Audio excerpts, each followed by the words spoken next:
Waalaikumsalam warahmatullahi wabarakatuh. Iya Pak, maaf ya, saya lagi mengganggu Iya, waktunya. iya nggak apa-apa. Perkenalkan, saya Rani Zakia Pak.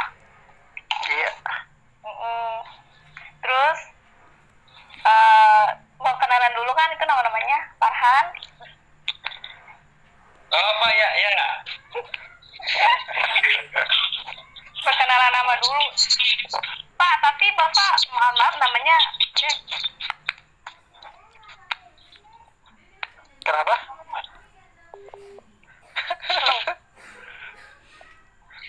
Kenapa Nane?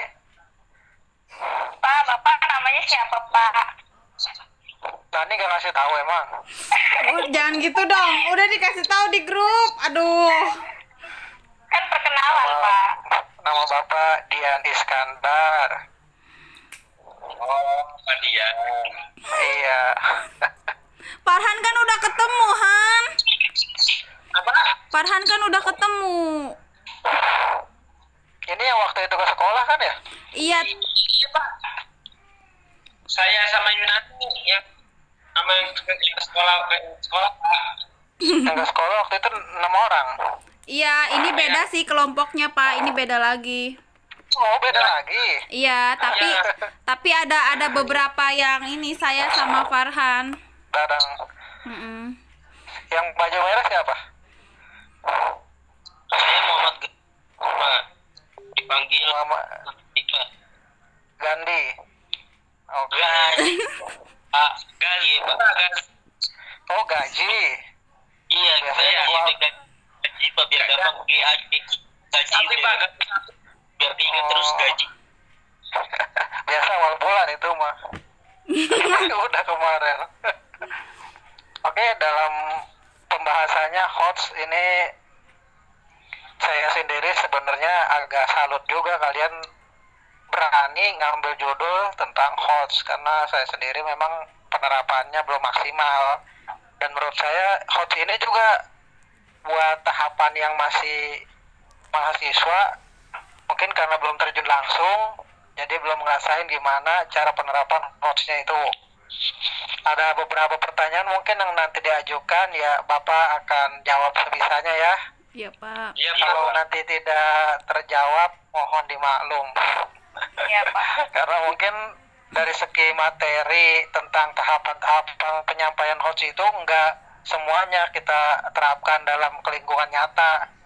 Ada beberapa kendala dan terutama waktu juga. Jadi kita tujuan utamanya ya anak kalau ngerti mungkin relatif ya karena saya tangkapnya beda-beda. Yang penting tahu dan pernah dengar dan mencoba berpikir apa materi yang kita sampaikan seperti itu. Ya, Iya, Pak. Iya Pak. oke. Untuk host ini kan pasti udah ada yang nyari tahu nih tentang apa itu host, bagaimana host dan pembagian host.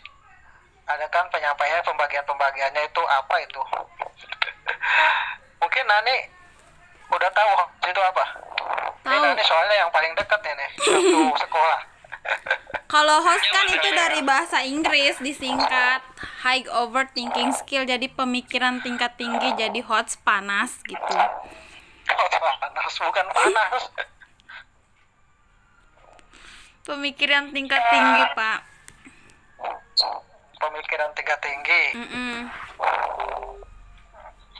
Oke. Yang lain? Setuju. Ada yang tahu host itu apa? Jamaah. Setuju. Jangan setuju, jangan malu-maluin gue lu. Itu high order. Jadinya bagaimana itu dipacu berpikir tingkat tinggi atau berpikir kritis Pak mungkin Iya. dari Iya. Memang pada intinya HOTS itu adalah high order thinking Skill. yang mengharuskan skillnya ya mengharuskan siswa itu enggak selalu kita kasih materi tapi kita buat mereka itu berpikir apa materi yang kita sampaikan. Seperti halnya kita menerangkan satu materi enggak langsung terpusat pada hari ini misalkan materi toharo, kita enggak langsung hari ini belajar toharo ya, enggak kayak gitu. Jadi kita mulai dari awal dulu bersuci itu kita terangin apa aja, kayak misalkan wudhu atau mandi wajib atau yang lainnya tayamum. Dan nanti kita tarik pemikiran mereka nih. Bersuci kita tarik dulu apa yang kita lakukan sebelum sholat atau apa yang kita lakukan sebelum beribadah.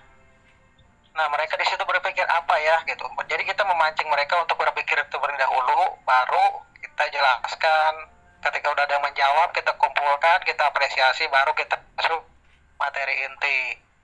Intinya jangan langsung dikasih materi, tapi kita buat mereka berpikir apa materi yang kita sampaikan dari pembukaan yang kita berikan gitu. Adapun yang diterapkan di soal juga beda. Soal host dengan soal biasa itu biasanya lebih panjang soal host.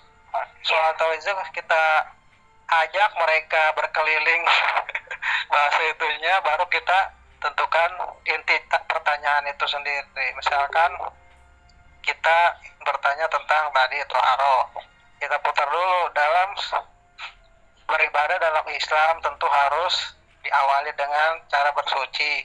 Bersuci dalam Islam ada beberapa jenis. Nah, salah satunya adalah toharo. Apa itu toharo? Seperti itu. Nggak langsung apa yang dimaksud dengan toharo. Itu kan terlalu singkat, tidak termasuk ke dalam hots. Jadi kita ajak mereka untuk berpikir terlebih dahulu, baru memberikan mereka inti soal yang kita berikan. Seperti itu. Dan kendalanya memang karena mungkin daya tangkapnya beda-beda. Ada juga yang salah mengartikan. Mengartikannya malah yang kayak misalkan tadi, mereka nangkapnya yang ditanyakan itu adalah macam-macam cara bersuci, bukan toharohnya. Di situ kita lihat analisanya, berapa banyak siswa yang mengerti tentang host atau berapa banyak siswa yang belum paham tentang host. Ini juga jadi pertimbangan. Biasanya memang kita sering latihan mulai dari tangan, kita sudah mulai pakai host. Jadi begitu ujian semester atau mid semester, mereka sudah terbiasa menghadapi soal itu dan tidak lagi bingung dengan apa yang ditanyakan pada inti soal itu. Ya, ada yang ditanyakan? Ya Pak, ada yang ditanyakan. Teman-teman punya pertanyaan. Kak Rani, silahkan Kak Rani. Karena ini lagi menghubungkan ulang tuh. Mungkin yang lain dulu. Gaji Pak. Oke Pak. Ya. Yang lain bagus. Saya ingin bertanya Pak. Ya. Hanya sekolah atau doa seberapa guna pelajaran di dalam Pak ajaran SK PAI juga, bagaimana caranya itu belum menangkap. Diulangi, suaranya putus-putus. Coba. Putus Pak. Iya, putus-putus. Iya Sinyalnya lagi jelek ya. Coba lihat sinyalnya dulu. Bagus. Pak. Lanjut. Sudah Pak. Udah. Sudah. Mau ya. Oke. Kak Goji. Iya kenapa Kayaknya yang jelas cuma Ani sama yang pakai peci doang. Jangan-jangan jodoh. Jangan Pak, dia udah punya Pak. Udah punya istri. Iya. Oh. Ayo diulangi, maaf ya. Coba. Pertanyaan apa yang pertama Pak? Metode apa yang biasa Bapak digunakan dalam mengajar sekolah Pak dalam PAI? Oke, metode ya. Ya untuk hostnya Pak, apa? Itu pada host. Kalau hostnya itu memang kita yang berbasis masalah, metode pembelajaran yang berbasis masalah. Jadi kita banyak menemukan masalah sebenarnya zaman sekarang. Secara nggak langsung kita lihat masalah ada di sekeliling kita. Masalah yang terbesar saya pernah alami itu anak SMK nggak bisa niat mandi wajib. Anak SMK nggak bisa niat sholat fardu. dan banyak lagi. Dari masalah-masalah itu kita gunakan metode tersebut untuk mencari tahu apa penyebab permasalahan yang ada di kalangan pelajar tersebut. Apa dari orang tuanya, atau mungkin dia tidak belajar di majelis, atau faktor pergaulan, atau yang lainnya. Kayak misalkan tadi mandi wajib, walaupun materinya mungkin nggak ada di kelas 10, tapi kita bahas di situ karena itu penting. Kelas 10 awal masuk, biasanya saya tes dulu, ada beberapa yang nggak bisa. Nah, ketemu beberapa orang, di situ kita diskusi. Dari masalah itu kita sambung ke diskusi. Dari diskusi kita adakan penjelasan kepada ceramah juga. Dari ceramah biasanya kalau sudah paham, baru besoknya minggu depan kita praktek mandi wajib yang nggak mandi di kamar mandi gitu. Cepat niat dan anggota badan mana saja yang perlu kena atau kebasuh air. Seperti itu. Dalam PAI yang saya alami memang nggak cukup satu metode, kita harus beberapa metode. Jadi dicampur supaya penyampaiannya maksimal. Tapi yang paling saya ambil yaitu yang berbasis masalah. Seperti itu. Ada lagi yang kurang jelas? Berarti dalam metode yang mengajarkan dalam PAI itu pertama Bapak harus suatu, berarti Bapak satu tema Bapak ajarkan kepada anak, Bapak cari tahu siapa yang bisa, baru ajar seperti itu. Iya, kurang lebihnya seperti itu. Panjang sebenarnya prosesnya, cuma ini singkatnya aja. Iya. Oke, ada lagi? Banyak, Gaji? Pak. Masih ada Kak Goji, 8 loh pertanyaannya.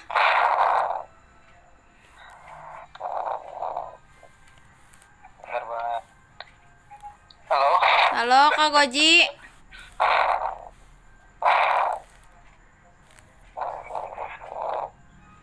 Benar ya? Iya.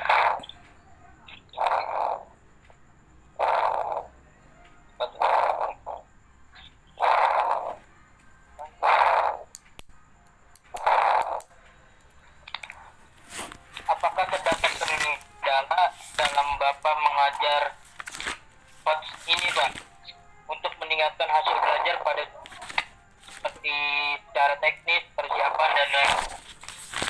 Bapak akan kendala itu di bagian mananya, Pak? Oke, untuk semua metode saya yakin punya kendala, artinya kelebihan, kekurangannya masing-masing. Dalam metode ini yang saya rasakan memang anak-anak yang beberapa yang kurang fokus itu akan bingung kendalanya. Jadi mereka meneliti soal atau materi yang kita sampaikan itu kan pakai HOTS yang mengharuskan mereka berpikir tingkat tinggi. Tapi karena merekanya kurang paham dengan metode ini, akhirnya mereka mengambil kesimpulan yang salah.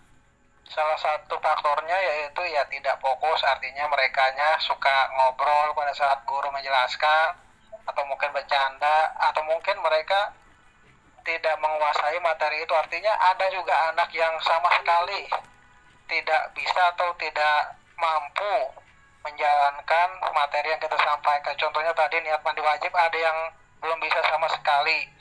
Nah, itu juga kemampuan anak menjadi sebuah faktor keberhasilan atau kekurangan dari metode ini. Kalau dari segi materi, saya yakin semua anak ya bisa mendengarkan, tapi belum tentu juga bisa mencerna. Jadi dalam pencernaan materi ini kembali ke anaknya masing-masing. Tapi dalam persentasenya, metode HOTS ini 80-85% anak mampulah. Yang penting kita benar menyampaikannya. Sisanya masih diam kalau ditanya. Ngerti, diam, nggak ngerti, yang nanya diam juga. Ya, itu juga salah satunya. Jadi mental anak pun di sini teruji. Mana yang berani ngomong kalau nggak bisa dan terus bertanya, atau yang nggak ngerti malah diam aja. Ini juga menjadi salah satu faktor. Yang pertama memang fokus, kedua kemampuan anak, yang ketiga ya mental anak itu. nggak mungkin kan kita belajar kita terus yang ngomong. Ada kalanya kita nanya, ada kalanya kita juga pengen atau ngambil anak untuk menjelaskan atau semacamnya. Jadi kita menguji materi yang kita sampaikan ini dapat diserap atau kurang. Kalau enggak ya terlalu kasar ya, kurang lah gitu.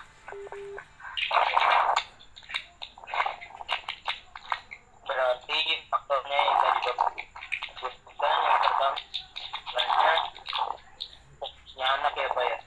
Kemampuan anak, Iya, konsentrasi anak, Halo. mentalnya iya. mentalnya juga. Mental ini sebenarnya kalau orang yang di luar bilang nomor 1 itu mental, bisa atau enggak nomor 2. Nah justru di sini mentalnya yang pada kurang. Jadi kita nggak tahu bisa atau enggaknya. Bedanya kan kalau anak mentalnya kuat, dia nggak tahu, dia nanya sehingga kita bisa jelasin ulang supaya anak itu bisa paham. Tapi kalau yang nggak bermental atau mentalnya lemah kan dia nggak bisa, diem aja, dan itu jadi bumerang buat dia di nanti ujian. Ya nggak bisa jawab soal yang harusnya kan nilai. Ya seperti itulah. Kita pernah sekolah kali.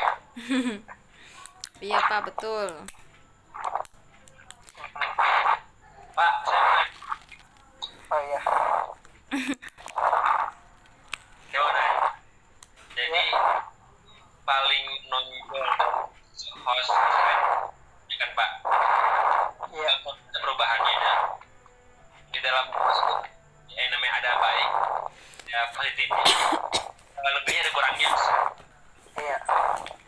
Di kelas anak ya, yang bisa berubah. Nah, sabab host ini apa Pak? Yang paling menonjol? Perubahan yang paling menonjol dari sistem odds. Ya sistem. Dari sistem odds ini yang paling menonjol keaktifan. Karena kita membuat suatu materi lebih menarik dulu materi supaya mereka berpikir materi apa yang kita sampaikan. Jadi mereka lebih aktif berpikir. Kalau kita membuat mereka aktif berpikir, otomatis mereka akan terus mencari tahu. Kalau kita langsung jelasin, mereka cuma nerima, dan itu bukan sebuah tantangan karena udah dikasih sama gurunya. Tapi kalau dari HOTS, kita membuat mereka berpikir sehingga mereka lebih aktif untuk mencari tahu apa yang bakal disampaikan. Seperti itu, keaktifan pengaruhnya.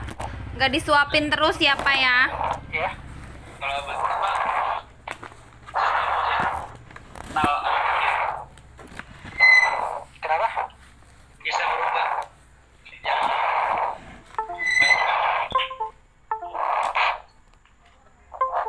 Kenapa bisa ditangi? Nggak jelas suaranya. Sistem itu bisa mental anak muridnya.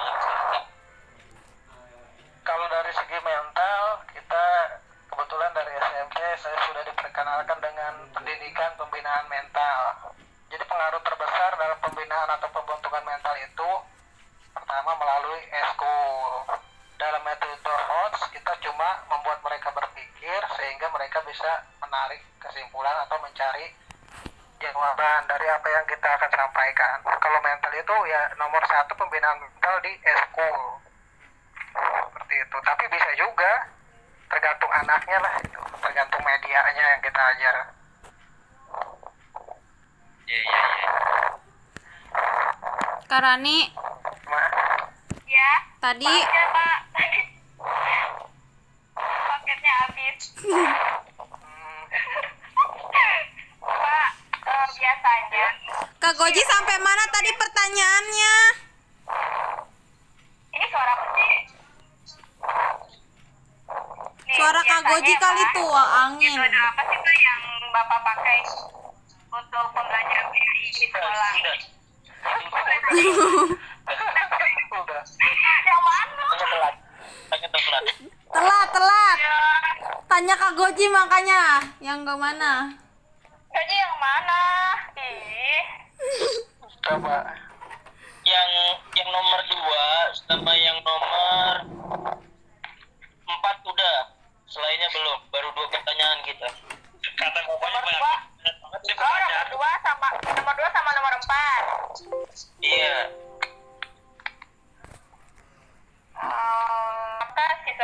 menyukai metode yang Bapak gunakan ya. Tadi kan udah ditanyakan kan metode apa yang Bapak Iya. gunakan. Terus ke siswanya, apakah mereka menyukai metode tersebut? Kalau dari segi minat itu kan masuknya karena di sekolah SMK itu ada jurusan, terutama jurusan yang lebih banyak cewek, lebih banyak cowok. Seperti kalau di cewek itu pariwisata dan kayak terbuka, dan di teknik itu kebanyakan cowok, malah hampir semua cowok. Itu variatif responnya. Jadi Macam-macam ya. kalau respon yang lebih saya lihat sih memang dari dulu ya lebih kepada cewek gitu yang lebih suka. Kalau cowok pun ada yang suka, ada yang enggak, tapi ya kalau di kelas yang lebih banyak cewek itu hampir 95% suka.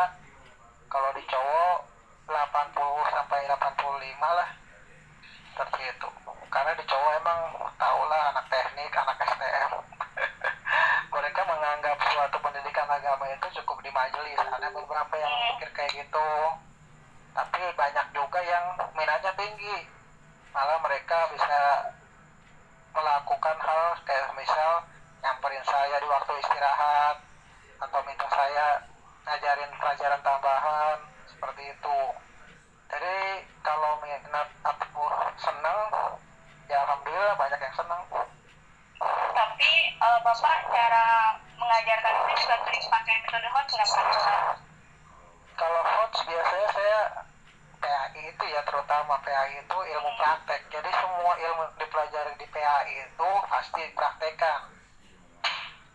Misal ilmu agama itu adalah ilmu praktek. Jadi kita nggak bisa cuma pakai satu metode HOTS, kita juga harus menyampurnya. Kayak misalkan ada Combine. HOTS, kayak problem based learning, terus juga kita pakai metode diskusi juga, terus juga pakai ceramah juga, itu nggak bakal hilang. Dan yang terpenting adalah praktek, karena kalau mereka paham ilmu agama dari segi materi saja tidak dipraktekin, takut salah nanti penerapannya. Itu yang bahaya. Seperti itu ya. Tadi kan Bapak juga mengajarkan dengan beberapa metode ya Pak. Iya. Nah Bapak, terus ada nggak sih Pak perubahan atau perkembangan yang lebih baik gitu untuk siswa dalam melakukan metode hot gitu untuk anak-anaknya? Jadi perubahan kayaknya udah yang pakai PC. Jadi perubahan pasti ada ya.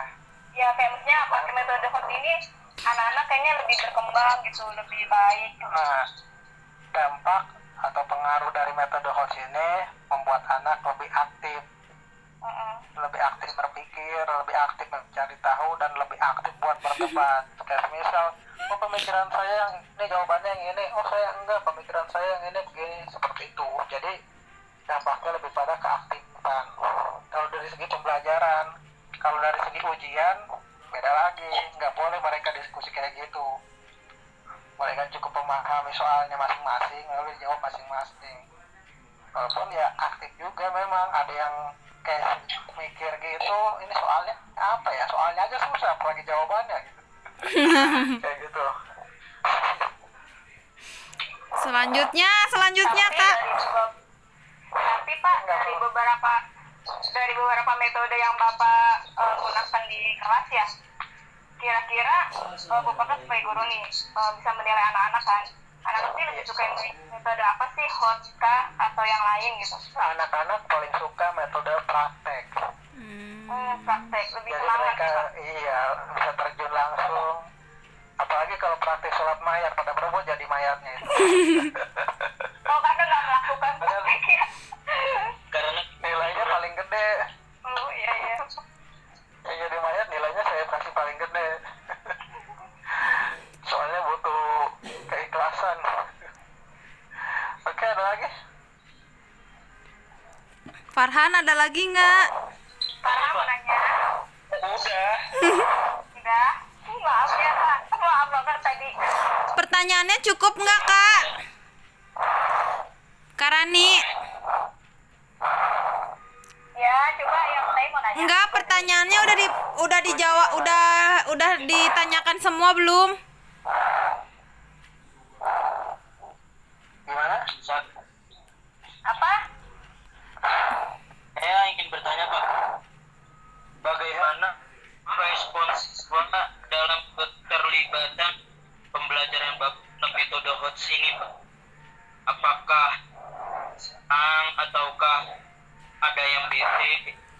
persentasenya kira-kira berapa? Yang senang berapa, yang senang berapa? Kira-kira berapa, Pak? Jadi soal presentasi ya senang dan bete tadi saya udah bilang variatif tergantung dari segi homogen dari kelas tersebut. Misalkan kelasnya kebanyakan cewek atau kelasnya seimbang cewek cowok atau kelasnya cowok semua itu beda-beda. Kebanyakan memang yang responnya baik ya bukannya kita ngebagusin kaum lain gitu, tapi memang respon cewek gitu. Cowok pun ada yang responnya minatnya tinggi atau bahkan ada yang minta pelajaran tambahan karena dia memang merasa lelaki butuh pengetahuan lebih tentang agama. Kalau dari persentase diakumulasikan semua ya 90% lah mereka bisa menerima dengan lapang dada. Artinya kalau senang saya nggak tahu ya, tapi yang nerima itu hampir 90% lah. Seperti itu. Nanya belum? Ina nih mah tugasnya menyambungkan, berkomunikasi dengan Bapak, seksi dokumentasi itulah Nani mah. Oke.